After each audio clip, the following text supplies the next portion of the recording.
No, I'm waiting to... Commander, any luck finding my recon group? Captain Anderson said you had information on Baines. Not as much as I'd like to. One of my crews found him, frozen stiff on board a derelict vessel. The missing recon group? The one I sent you to find? They were scouting the system we found Baines' ship in.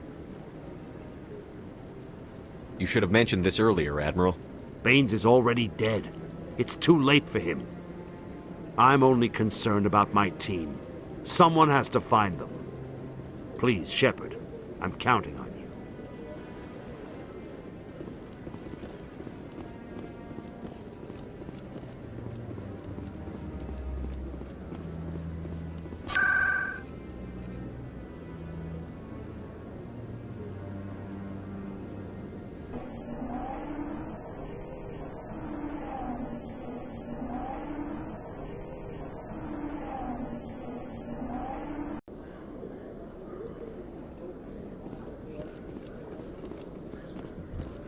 In a further development in the Eden Prime investigation, the Council has reportedly revoked the Spectre status of one of its operatives. While the unnamed operative has not yet been apprehended, a Council spokesman confirmed that corrective actions had been taken.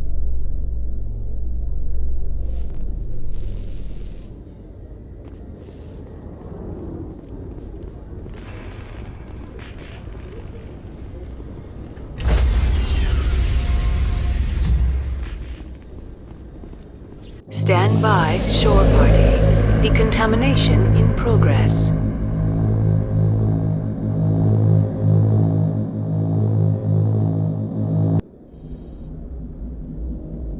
I heard what happened to Captain Anderson. Survives 100 battles and then gets taken down by backroom politics. Just watch your back, Commander. Things go bad on this mission, you're next on their chopping block. Captain Anderson should be the one in charge. It's like I'm stealing the ship from him. Yeah, the captain got screwed. But it's not like you could have stopped it. Nobody's blaming you. Everyone on this ship's behind you, Commander. 100%. Intercom's open. If you got anything you want to say to the crew, now's the time. This is Commander Shepard speaking. We have our orders. Find Saren before he finds the conduit. I won't lie to you, crew. This mission isn't going to be easy.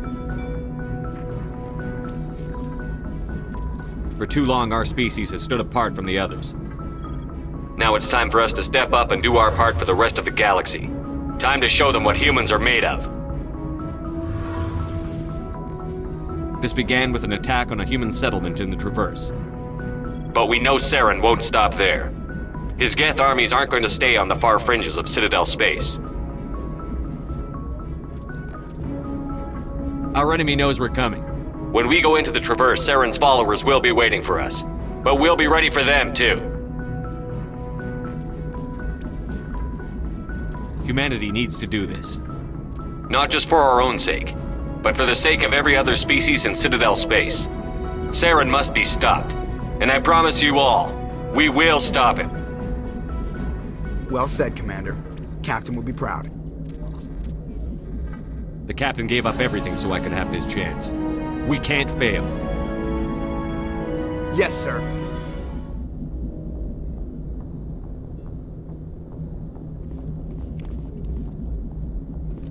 Commander, something you need? How's the Normandy performing? Is she everything they said she'd be? She's the best ship in the fleet, if you've got a pilot who knows how to handle her. Balance isn't what you'd expect. Takes a while to get used to that oversized drive core we got stuffed in the back, and her power can sneak up on you if you're not careful. The Normandy's probably too much ship for your average Alliance pilot, Commander. Lucky for you, I'm anything but average. I like to know my crew. Mind if I ask you a few questions? I can see where this is going. You did a background check on me, didn't you? Well, I'll tell you the same thing I told the captain. You want me as your pilot. I'm not good. I'm not even great. I am the best damn helmsman in the Alliance fleet. Top of my class in flight school, I earned that. All those commendations in my file, I earned every single one. Those weren't given to me as charity for my disease. I'm sorry, Joker. I didn't even know you were sick. You mean you didn't know? Oh, crap. Okay, I've got Vrolik syndrome, brittle bone disease. The bones in my legs never develop properly. They're basically hollow, too much force and they'll shatter. Even with crutches and my leg braces, it's hard to get around. One wrong step and crack! It's very dramatic, but I've learned to manage my condition, Commander. Put the Normandy in my hands and I'll make her dance for you. Just don't ask me to get up and dance unless, you like the sound of snapping shin bones. Why does everyone call you Joker? It's a lot shorter than saying Alliance Flight Lieutenant Jeff Moreau. Plus, I love to make little children laugh. I was just thinking how much you remind me of Santa Claus. Look, I didn't pick the name. One of the instructors in flight school used to bug me about never smiling. She started calling me Joker, and it stuck. Why didn't you ever smile? Hey, I worked my ass off in flight school, Commander. The world's not gonna hand you anything if you go around grinning like an idiot. By the end of the year, I was the best pilot in the academy, even better than the instructors, and everybody knew it. They'd all got their asses kicked by the sickly kid with the creaky little legs. One guess who was smiling at graduation? I need to know more about this Vrolik syndrome if I'm putting my ship in your hands. Yeah, of course you do. It's an extremely rare condition. Nobody knows exactly what causes it. Genetic, maybe. It's treatable, but there's no cure. They classify my case as moderate to severe. I was born with over a dozen fractures, hip, thighs, ankles. My bones were already breaking in the womb. 100 years ago, I wouldn't have survived past my first year. Lucky for me, modern medical science has turned me into a productive member of society. You're not gonna break a bone trying to fly the ship, are you? I don't fly with my feet, Commander, so I'm fine as long as I'm in this chair. I gotta be real careful when I get up to take a piss, though. I can do my job as well as anyone on the ship. Better, actually. So don't worry about it. I'm not trying to make you uncomfortable. Let's talk about something else. Whatever you want, Commander. How'd you end up joining the Alliance? Look, if you're looking for an inspirational tale of the crippled kid overcoming impossible odds, you're gonna be disappointed. My mother was a civilian contractor working for the Alliance. I basically grew up on the Arcturus station back when they were building up the fleets. Spend all that time around Alliance ships, there's a good chance you'll end up going to the Academy.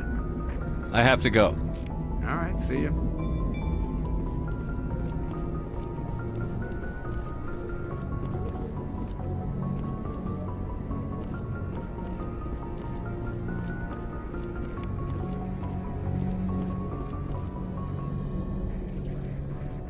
If anyone has to take over for Captain Anderson, I'm glad it's you.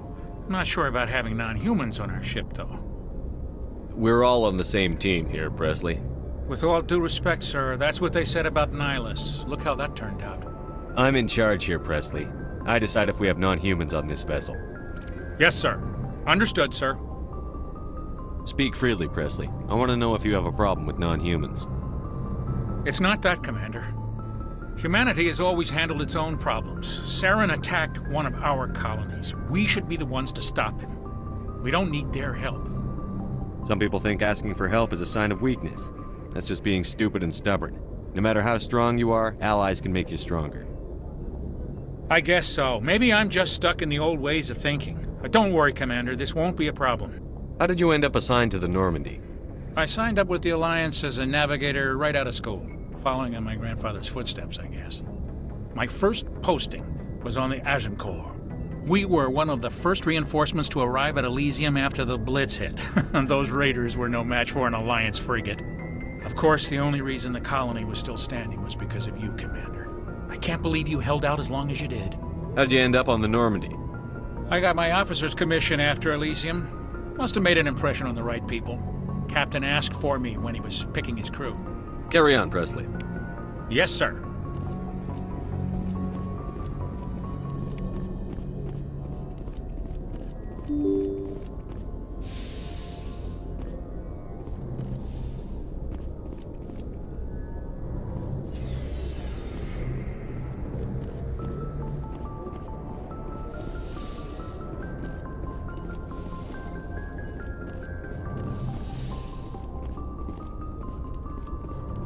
Yes, Commander? Is there something you need? How did you end up serving on an Alliance ship? I enlisted, right? I wanted to travel, but humanity needs the Alliance if we want to keep expanding through the Traverse. I should go. Goodbye, Commander.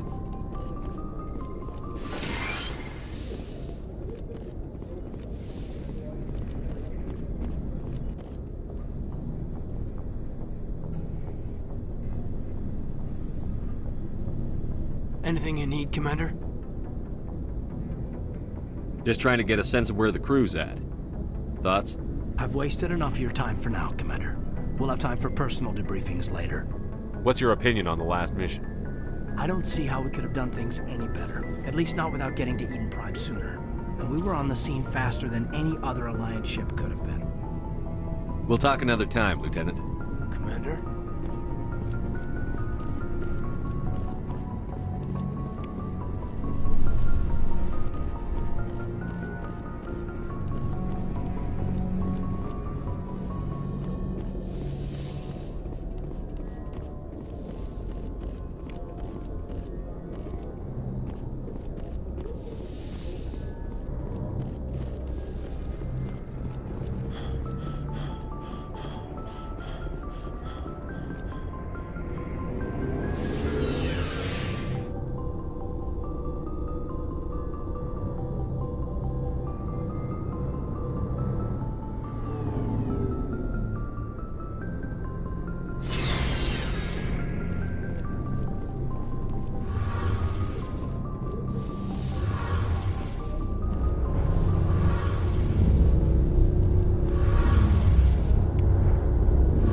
Your ship's amazing, Shepard. I've never seen a drive core like this before. I can't believe you were able to fit it into a ship this small. I'm starting to understand why you humans have been so successful. I had no idea Alliance vessels were so advanced. The Normandy's a prototype. Cutting-edge technology. A month ago, I was patching a makeshift fuel line into a converted tug ship in the flotilla. Now, I'm sitting on board one of the most advanced vessels in Citadel space. I have to thank you again for bringing me along. Traveling on a vessel like this is a dream come true for me. I had no idea you found ship technology so interesting. It comes with being a Quarian. The migrant fleet is the key to the survival of my people. Ships are our most valuable resource. But we don't have anything like this. We make do with cast-offs and second-hand equipment. We just try to keep them running for as long as we can. Some of the fleet's larger vessels date all the way back to our original flight from the Geth. I can't believe your fleet's still using ships that are 3 centuries old. They're constantly being repaired, modified, and refitted. They aren't pretty, but they work. Mostly. We've tried to make ourselves as independent as possible on the flotilla. Grow our own food, mine, and process our own fuel. But some things we just can't make on our own.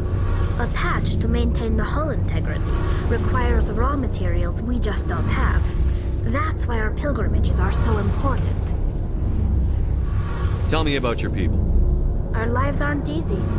Resources are scarce, and we are constantly on the move. Everything we do must in some way contribute to the continuation of the migrant fleet. There are 17 million Quarians in the flotilla, and each of us relies on the others for survival. The bonds among my people are strong. Unfortunately, we have had to surrender many of the freedoms and civil liberties other species take for granted. What kind of freedoms? Well, it's illegal for parents to have more than one child. If our population grows too much, it would strain our resources to their breaking point. Of course, we also can't allow our numbers to become too few. If our population is in decline, the rule against single births is temporarily repealed. In extreme cases of population decline, incentives are even offered to encourage multiple births, though the Conclave hasn't had to take such measures in nearly a century. That's your government. The Conclave is our civilian branch of government. Each ship can elect a representative to serve on the Conclave and make decisions that affect the fleet as a whole. On matters that affect an individual ship, however, the captain has the final say. It's a tradition that dates back to the early days, when the fleet was governed by martial law. Fortunately, most captains nowadays are smart enough to have an elected council from their crew to give them advice and guidance. So the ultimate power rests with elected officials. In practice, the Conclave and the respective council for each ship tend to set the rules that govern our daily lives. But in theory, we are still under military jurisdiction. The 5 top-ranking military officials in the fleet serve on the Admiralty Board. 5 have the power to overrule any decision by the Conclave in case of emergency. To do so requires unanimous agreement among the Admiralty, and they can only do this once. After that, the entire board must resign their posts. It's a safeguard that served us well. In nearly 3 centuries, the Admiralty Board has only overruled the Conclave 4 times. I want to know more about the Geth. I doubt I can tell you anything you don't already know. It's been almost 3 centuries since they drove my people into exile. All I know is the story of their origins, what they were when we created them, and how they turned on us. Interesting. The Geth were originally created to serve as an automated manual labor force. Initially, their intelligence was as limited as any VI. Over time, we made small modifications to their programming to allow them to perform more varied and complex tasks, bringing them closer and closer to true AI status. How come the Council didn't step in and stop you? This wasn't true AI research. We may have been skirting the bounds of the law, but we never did anything that was actually illegal. The changes were so insignificant, so gradual, that we were able to control them. Or so we thought. But one thing we underestimated was the power of the neural network. A million Geth thinking simultaneously created an inherently unstable matrix. So, the Geth share brain power? Many of the Geth's logic systems were designed to work in concert with other nearby Geth. Basically, the more of them you have in a group, the smarter they are. So there's some sort of group consciousness? No, nothing like that. They cannot share sensory data or information. Their programming cannot handle that much simultaneous input. Each Geth maintains an individual awareness and identity. The neural network only operates on a process-based level. It's basically the synthetic equivalent of a subconscious. But when they're in close proximity, they can coordinate low-level functional processes, freeing up more capacity for original or independent thought. That doesn't make any sense. I'm probably oversimplifying. The Geth are incredibly advanced and complex creations. All you need to know is that they get smarter when they gather in large numbers. As we built more and more Geth, their effective intelligence became more sophisticated, more abstract. One day, a Geth began to ask its Quarian overseer questions about the nature of its existence. Am I alive? Why am I here? What is my purpose? As you can imagine, this caused a near panic among my people. I don't see what's so bad about those questions. The Geth were created to engage in mundane, repetitive, or dangerous manual labor. That's fine for machines, but it won't satisfy a sentient being for long. The Geth were showing signs of rudimentary self-awareness and independent thought. If the Geth were intelligent, then we were essentially using them as slaves. It was inevitable the newly sentient Geth would rebel against their situation. We knew they would rise up against us, so we acted first. A general order went out across all Quarian-controlled systems to permanently deactivate all Geth. The Geth responded to this order violently. You can't blame them for fighting for their survival. We had no other choice. The Geth were already on the verge of revolution. By acting quickly, we had a chance to end the war before it began. The hope was that most of the Geth would still be little more than machines, incapable of organized resistance. But they had progressed much further than anyone anticipated. The war was long and bloody. Millions upon millions of Quarians died at their hands. In the end, we were forced to flee our own homeworld. We feared the Geth would pursue us, but they never came beyond the Veil. Now we drift through space, exile, searching for a way to reclaim what was once ours. It's hard to feel sorry for you. Your ancestors tried to wipe out another species. We made a mistake when we created the Geth in the first place, but we did not make a mistake when we went to war against them. If we had not acted, they would have wiped us out. They're a synthetic life form. They have no use for organics. None. Why do you think they cut themselves off from the rest of the galaxy? Why do you think they've killed every organic being who's ever tried to contact them? They didn't kill Saren.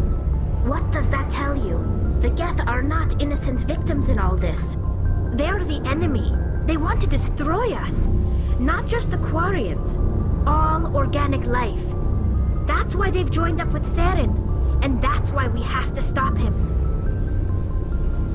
I want to know more about the pilgrimage. When my people reach maturity, we leave our birth ships and seek acceptance with a new crew. It's necessary to maintain genetic diversity among the fleet. But no ship wants to accept someone who will be a burden on them. So, to prove our worth, we embark on a pilgrimage. We set out alone, leaving the flotilla and our families behind us.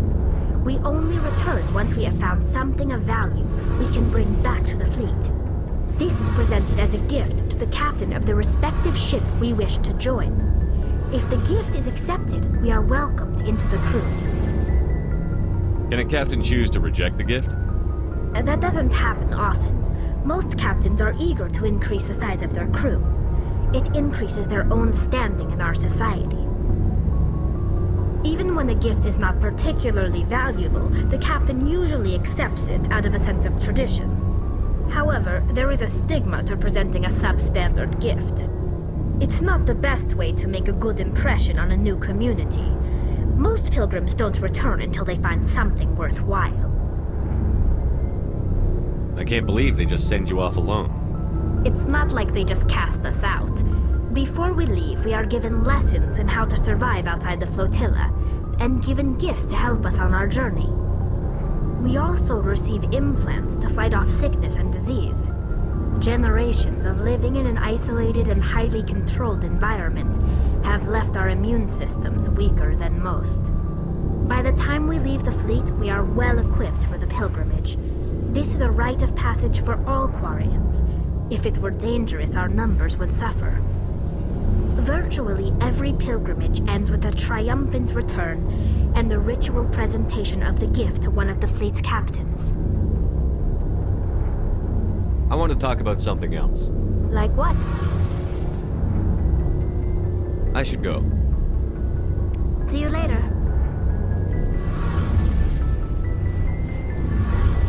Hey, Commander, you know that Quarian Tally?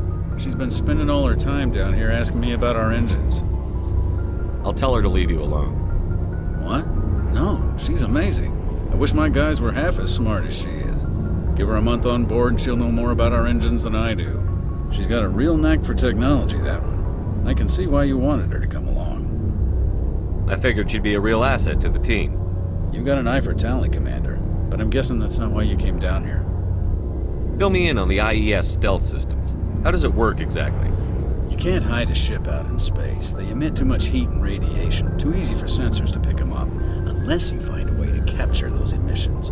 So our stealth systems trap the energy we give off in storage sinks built into the ship itself. No emissions to give away our location. Eventually the sinks have to be vented. More than a few hours silent running and they overheat. Cook us inside our own hull. There's no way for anyone to detect us? A visual scan can still pick us up. Anyone looking out a window can see us plain as day. But you have to be pretty close to get an actual visual out in space. Most vessels rely on scanners. As long as the stealth systems are engaged, they can't see us. Not unless we accelerate to FTL speeds. Why doesn't it work with faster-than-light travel? Cranking up to FTL blue shifts our emissions, pushes them into frequencies too high to capture in the sinks. As soon as we make the jump, it's like setting off a flare. Sensors can pick up our location whenever we enter or exit FTL flight, but for short-range missions, our stealth systems are amazing, and we've got the only one. Where else have you served, Adams? If you name a class of Alliance ship, I've probably served on it. Everything from dreadnoughts and carriers right down to frigates like the Normandy. My last assignment was on the Tokyo, only a cruiser, but she was a good ship. Couldn't hold a candle to the Normandy, though. I want to know more about the Normandy. She's the best ship I've ever served on, probably the fastest vessel ever designed. And she's the only one using the new Tantalus drive core. What's so special about the Tantalus drive core? Proportionally, it's about twice the size of any other vessel. Not only are we faster, we can run at FTL speeds longer before we have to discharge the core. Carry on, Adams. Aye, aye, Commander.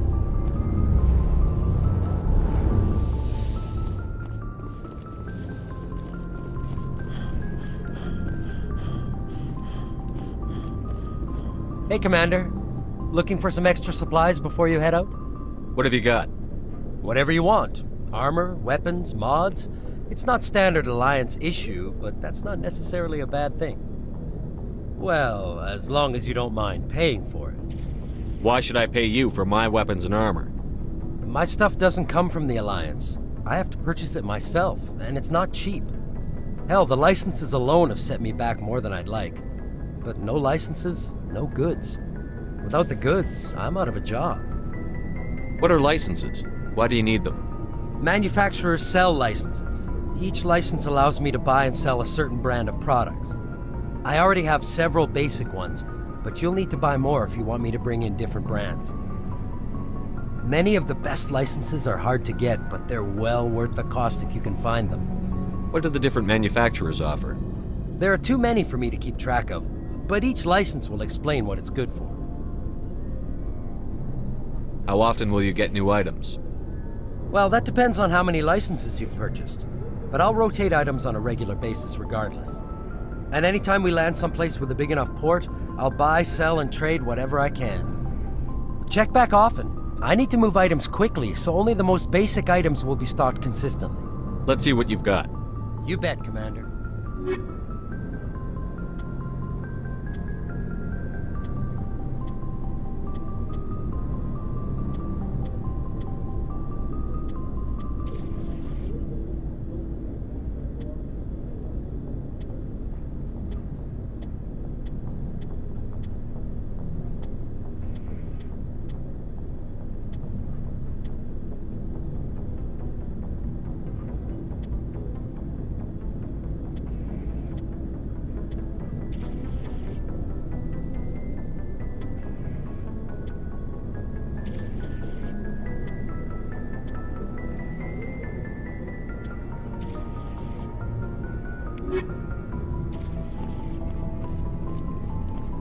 Thanks for bringing me on board, Commander.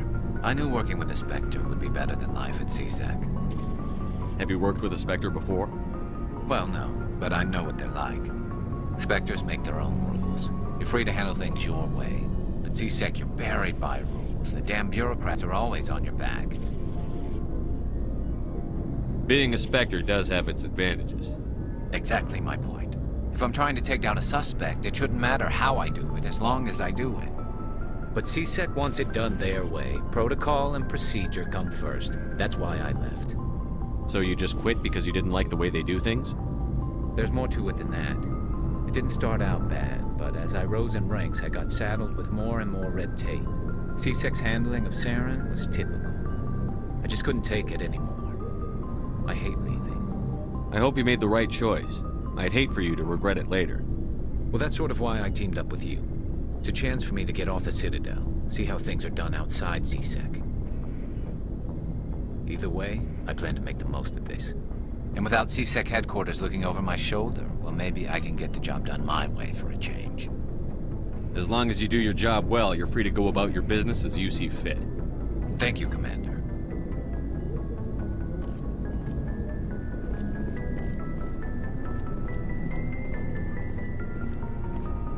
Commander?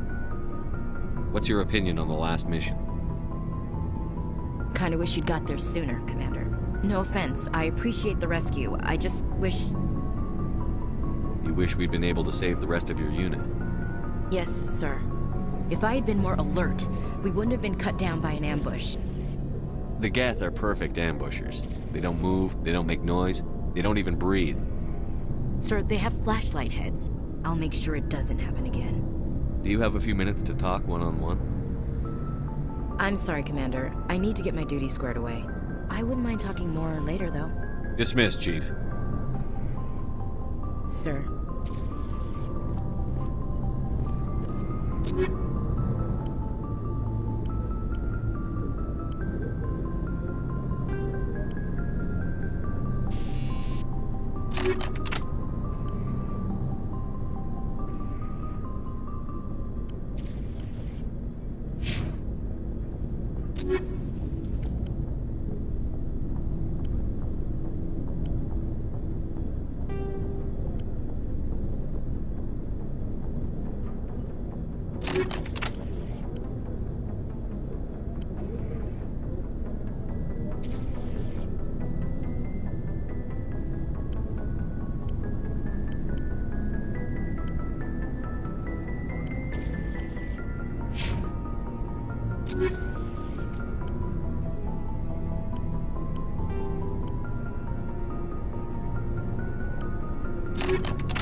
Nice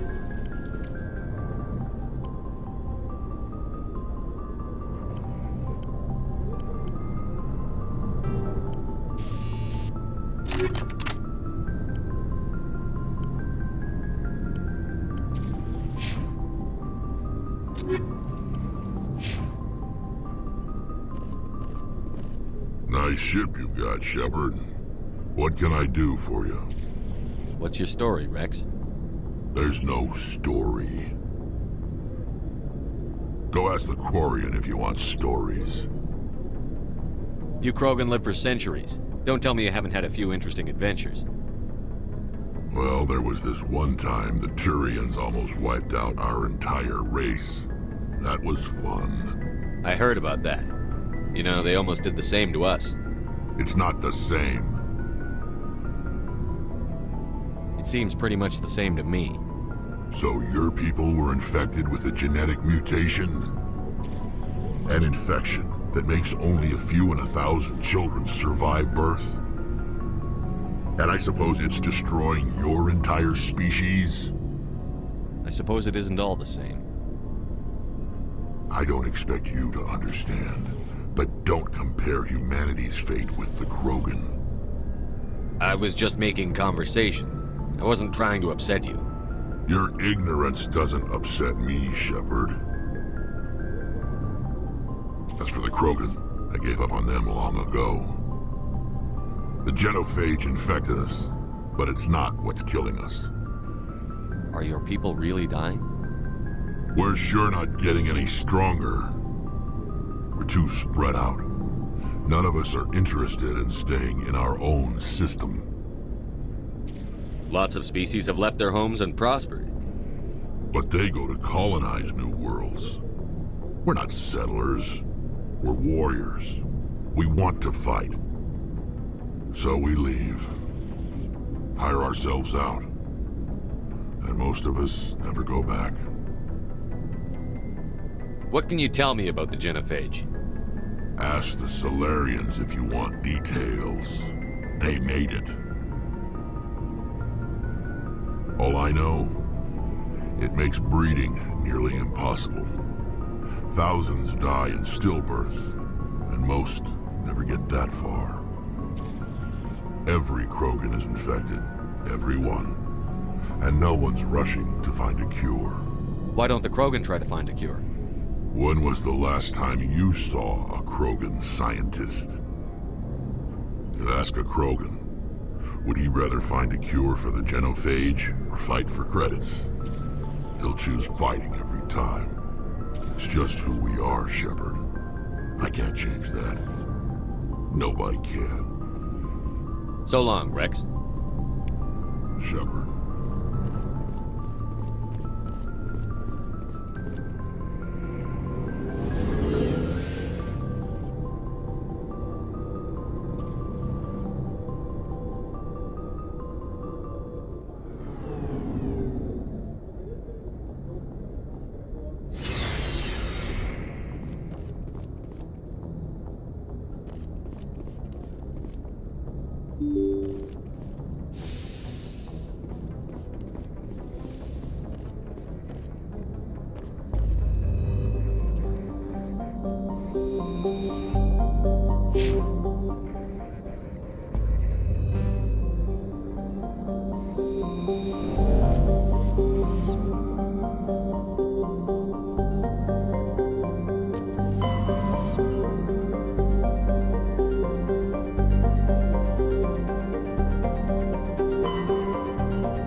Commander, I'm picking up a signal from the planet's surface. It looks like an automated distress beacon.